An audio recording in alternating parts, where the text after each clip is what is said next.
ఒక చిన్న గ్రామంలో రామయ్య అనే వృద్ధుడు నివసించేవాడు.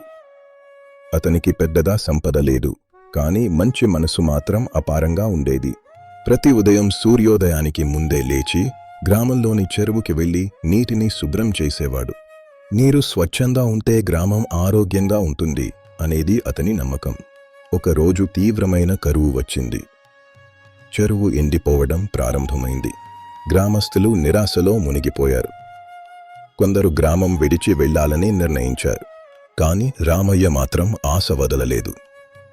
అతను గ్రామంలోని యువకులను కూడబెట్టుకుని చెరువు లోతు పెంచాలని సూచించాడు. మొదట ఎవరూ వినలేదు. అయినా అతను ఒంటరిగా పని ప్రారంభించాడు. రామయ్య పట్టుదల చూసి క్రమంగా యువకులు సహాయం చేయడం మొదలుపెట్టారు. రోజులు గడిచాయి. అకస్మాత్తుగా ఒక రాత్రి భారీ వర్షం కురిసింది. చెరువు నీటితో నిండిపోయింది. గ్రామం మళ్లీ జీవంతో కడకడలాడింది. పంటలు పండాయి. అప్పుడు గ్రామస్తులకు అర్థమైంది, నిజమైన సంపద డబ్బు కాదు, పట్టుదలతో కూడిన మంచి మనసు. రామయ్య గ్రామానికి ఒక పాఠం నేర్పాడు. ఆశను వదలకపోతే కష్టమైన పరిస్థితులు కూడా మారతాయి.